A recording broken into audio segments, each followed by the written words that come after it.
Chaser Report is recorded on Gadigal land. Striving for mediocrity in a world of excellence. This is the Chaser Report. Hello and welcome to the Chaser Report with Dom and Charles. Hello, Charles. Hello, how you going? And our guest today is another fabulous comedian playing at the Sydney Comedy Festival, Emma Holland. Welcome. Hello, thank you for having me, even after the ordeal that was last time.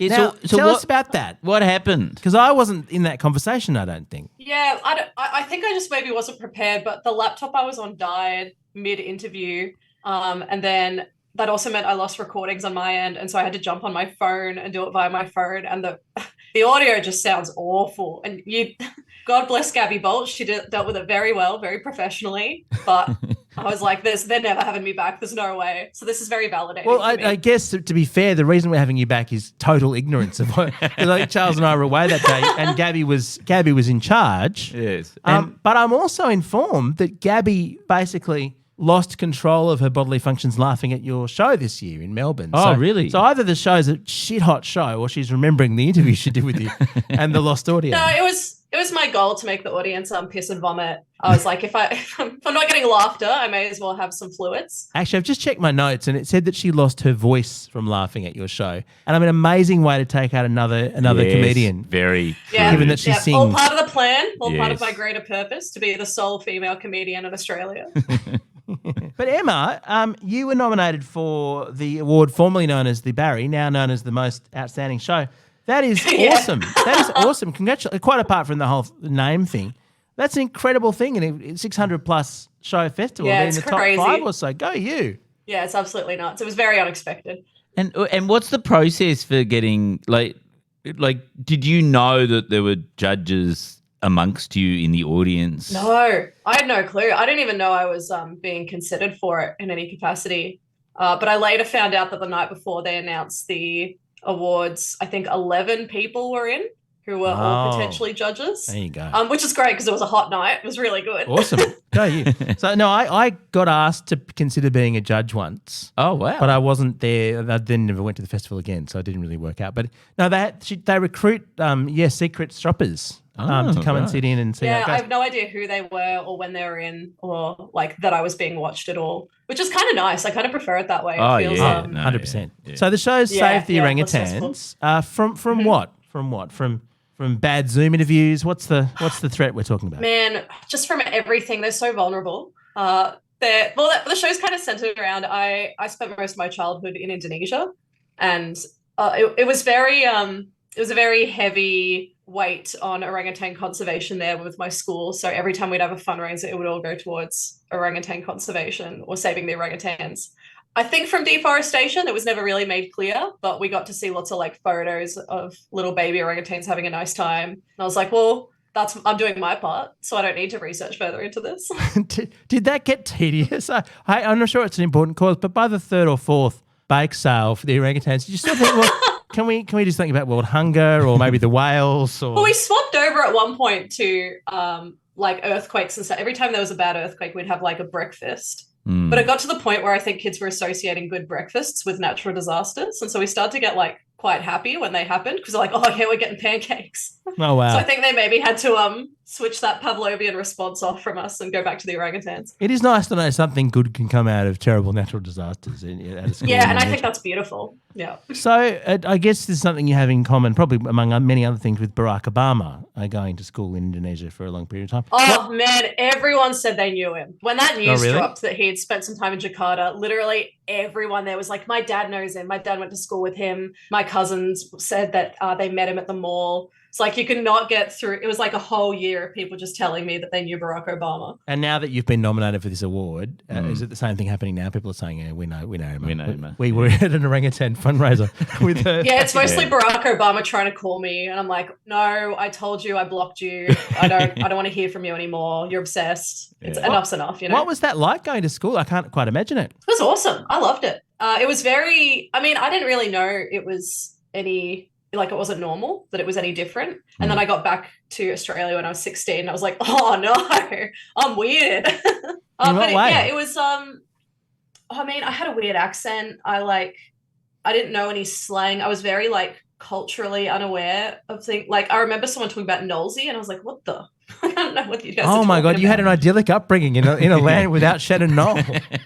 That's incredible. It was dreamy. It was so beautiful. But now I'm been exposed to him, and honestly, I feel my life is richer for it. Do you feel like it was an immersion catch up with learning how to speak a new language of Australian slang and all the shit pop culture that we produce in this fine land? I mean, I've got this part in my show where I talk about how like I lived through a heap of natural disasters and like survived a flash flood, but the most traumatic incident in my life was having to ask my dad what gobby meant. Like that's the kind of information. Are you allowed to put that in this podcast? Yeah. Is that...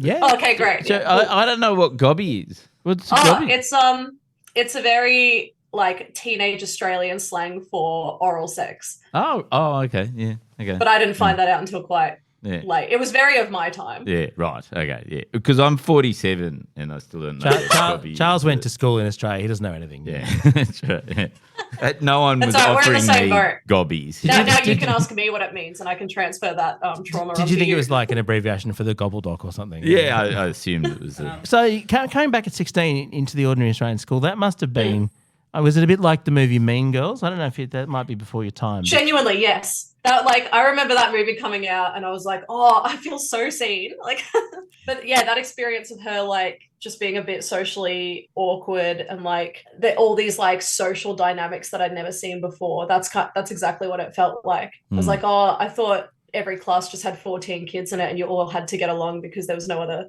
choice. And then suddenly there's cliques and like people are popular, there's student leaders, there was this like hierarchy. It was very surreal. So look, you won't boast about your show. So clearly it's amazingly good if it's been nominated for Most Outstanding Show. In all sincerity, those shows are always excellent.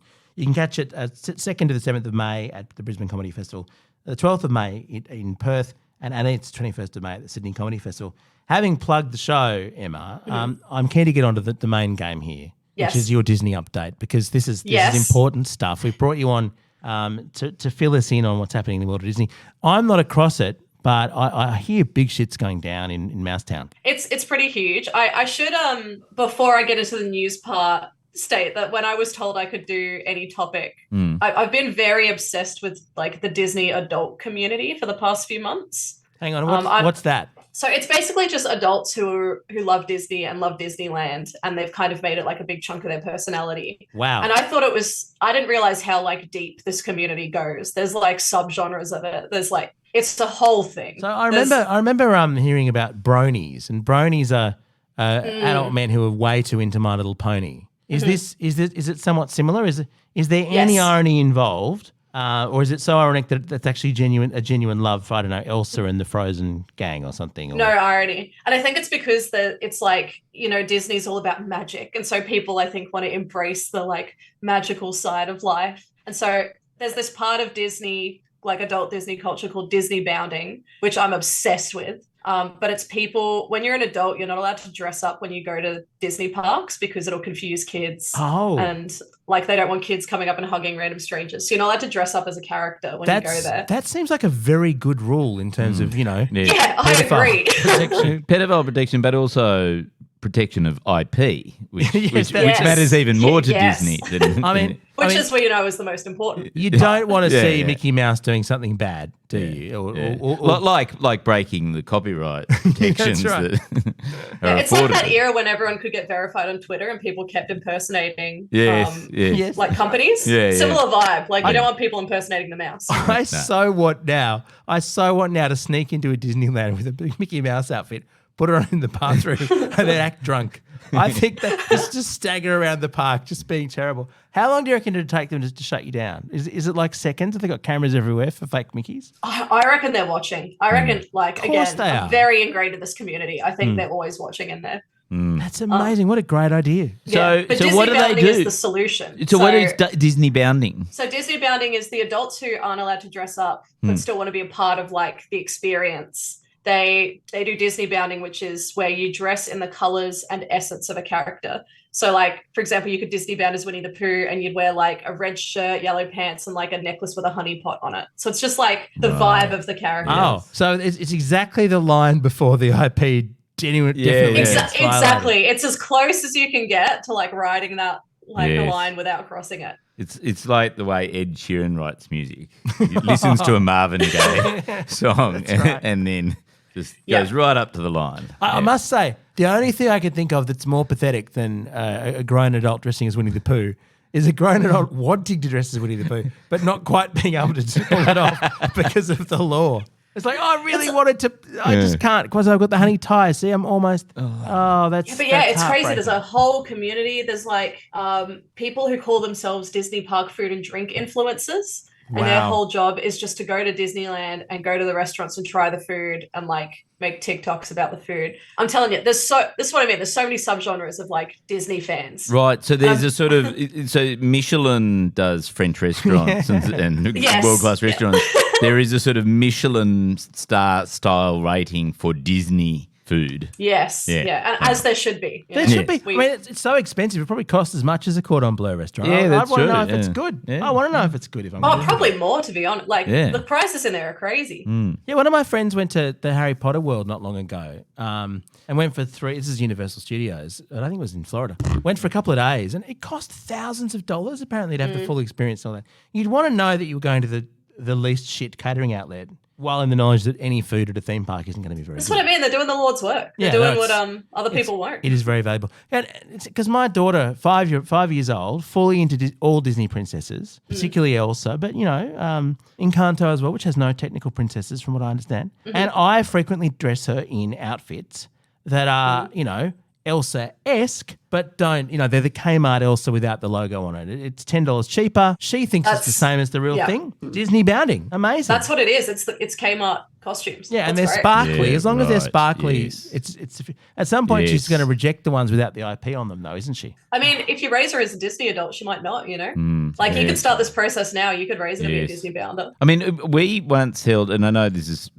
part of the broader Disney IP, but we once held my 5-year-old, back when he was 5, a Star Wars party. Yeah. And hot tip, if you've ever got a 5-year-old, what you do is you buy those pool noodles, those Pool pool noodles, noodles. yeah. You get them for $2 at Bunnings, cut them up. There's 3, you can make 3 lightsaber length swords out of each pool noodle. That's brilliant. Right? So you're talking so like smart. 70 cents per lightsaber. Bit of gaffer tape, black gaffer tape acts as a handle or silver gaffer tape, right? And you give one to every single person at the party, and you can tell at the end, and they all have sword fight. That's the party. Like that's 2-3 hours of fun. That's brilliant. And you call it a Star Wars party, it's sort of Star Wars bound. Like it's sort of there's lightsabers, but not really lightsabers. And because they're 5, they Yeah. don't have the critical apparatus to know that they look really shit and cheap and nothing like a real Oh, no, lightsaber. it's all about the imagination. And you can whack the things and no one really gets hurt. And then at the end of the party, no need for party bags or anything like that. This 70 cents item is like the coolest thing in the Amazing. world that they've ever gone home from a party with. And then they take it home and takes up so much room in the living room. Yes. Parents love it. Yeah, they love it. Yeah, They we've got like 3 pool noodles leaning against the wall of our lounge room. So, all right, so there's the Disney adult community. You say you're obsessed with them to the point of joining, Emma, may I ask, or do you find it bizarre? Oh, look, I'm a passionate observer from the outside. I kind of go through phases of just being obsessed with different like internet communities, and Disney's my most recent one. I fear if I did join it, I'd probably be too good at it. Because I've been told I dress like a Disney bounder anyway, even Oh, wow. without That's intending to. That's quite insulting. Like, which character did It they was the say you meanest were? thing that anyone's ever said to me. Which character Was were look- you meant to have been trying and to challenge to channel up to the level? Various. My friend was just like, "Have you ever noticed you dress like a Disney bounder?" And she meant this is like it was a pattern in my behavior, which is worse than being called out once. Oh my God, that. Are you still friends with this person? That's devastating. Oh, I'll say it's comedian Danielle Walker. I'll call her out. I don't give a shit. That's She knows what she did. That is hurtful. But who were you supposed to have dressed like? Well, every time I see her, she pulls up a photo of someone else. She's like, "You're goofy today," and I'll like Google goofy and show me. And the worst part is she's right. I dress very brightly normally. I mean, I'm wearing a black shirt right now. Is she but Disney gaslighting you in some way? I think so. Yeah. I mean, I kind of hope it's gaslighting because otherwise it's just the truth, you know? It's not often that gaslighting is the better option, but this might be. Yeah. The Chaser Report. News you can't trust. Now, all this said with the Disney adult community, there's some upsetting news out of Disney that Heartbreaking we need to news talk out of about. Disney. They are restructuring their entire business because Bob Iger's come back Yeah. as CEO, and he's basically getting rid of between 4 to 7,000 jobs. Oh. Which obviously my first concern is: are we talking about frontliners? Are we talking about Mickeys? Are we talking about the Elses at the parks? Who are they getting rid of? You know what he's done, don't you? He's realised that if he just sacks all of the people who dress up in those outfits, a bunch of dorks are going to come and do it for free. Yeah. He's like, all right, we're getting rid of Disney bounding, we're getting rid of the rule. You can dress as a character, but we're getting rid of all of ours, and now you have to dress as Winnie the Pooh, or you're like, try not to touch kids inappropriately, but you know, but if they want a photo, you have to take it. He's just sacked 5,000 to 7,000 IP lawyers. That's upsetting, isn't it? The notion of Disney sacking anybody when it's supposed to be a place of joy and fun is sad. It's hurtful, but isn't it supposed to be basically a kind of hellscape to work for? Didn't someone write a book about was it Cory Doctorow wrote a book about how terrible Disney was? I've seen, again, this is all part of the law, but there's people who work for like Disney cruises. And they apparently get, I mean, this is probably something to do like background research on, but from what I've seen on TikTok, which is we all know is true, apparently they put a Disney tax on top of your already taxed money, and it goes towards paying for things like staff food and staff like transportation. But it's just like they're taking the money from your paycheck. Wow. That's what I've heard on the grapevine. But also, I can't imagine working on a Disney cruise ship. With no escape. You're not getting away without norovirus. You know? No, you're definitely not. It's a small norovirus after all. Have you seen the series Succession that's doing the rounds? Because I was trying to figure out. I need to get on it. I've been told. Amazing. Have you watched Succession? Yeah, it's amazingly good. But basically, the kind of faux Fox Corporation or whatever, it's called Waystar Royco, and it has many of the same businesses as Fox. It's got a toxic news channel. It's got a movie studio. It's got newspapers. But it also has theme parks and cruises. And I wondered why on earth, I mean, theme parks was probably, it certainly is a parody of Disney in some ways, but I wondered why the fuck was cruises in there? And clearly that's what it is. There must be some evil aspect of Disney cruises that I was previously unaware of. That's it. Did you know they have a private island in the Bahamas? No. So Disney cruises stop at Disney Island. Is it shaped like Mickey's head? Oh God, I don't. Probably. Disney Island. Is that that's where the only reason only thing it's used for is that where Walt Disney sell the island, give people their jobs back, sell the island, I reckon. Is that where Walt Disney's frozen body is stored? No, he'd thaw out. There's no way. They're not putting him in the tropics. You could sell his body off and pay the staff their entitlements. But I must say, I have been enjoying it. As evil as Disney clearly are from what you're saying, I have been enjoying their battle against Ron DeSantis in Florida. Oh, yeah, obsessed with that aspect of it. It's so frustrating hilarious. when two evil companies verse each other, and then you have to pick a side. Well, because clearly they're much better at it than he is. This is the whole thing where Ron DeSantis is determined to basically stamping out any mention of homosexuality. Disney had a sort of rainbow event. Ron DeSantis got upset and tried to sack everyone from the kind of Disney were allowed to run their own town basically and have their own apply their own laws. And so Ron tried to install all his people on the body that governed their area. But then the previous board had restricted their own power and then voted themselves out, something like that. So Disney ran rings around Ron DeSantis.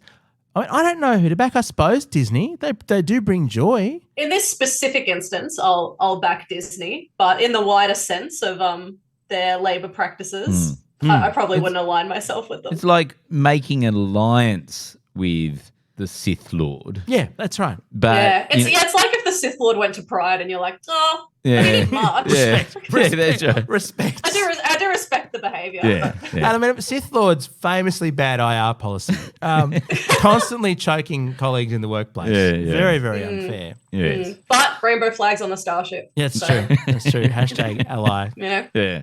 All right. I love what they've done with the Death Star. It's fabulous. Oh, it's beautiful, isn't it? Greenwashing. They put a tree in the middle. They're all for anti-global warming. It's beautiful. Does make sense, doesn't it? That Disney owns Star Wars now. It's come full circle. They own ESPN as well. I didn't know that. That's right. They do. They own a lot of stuff. And ABC, American ABC, they own. They own Jimmy Kimmel. Jimmy Kimmel is a pimp for Mickey Mouse. They own Mr. Kimmel. I'm going to Disney bound as Jimmy Kimmel, I reckon.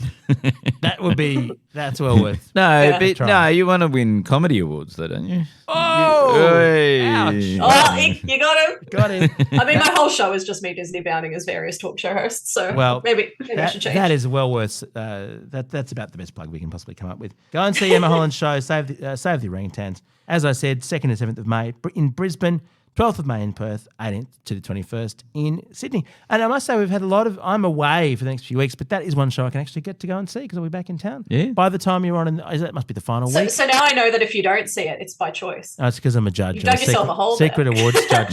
Hey, Emma, thank you for joining us. It's been delightful having you on the Thank you podcast. so much for having me. Our gears from Road, and we're part of the Iconoclast Podcast Network. See you later. See ya.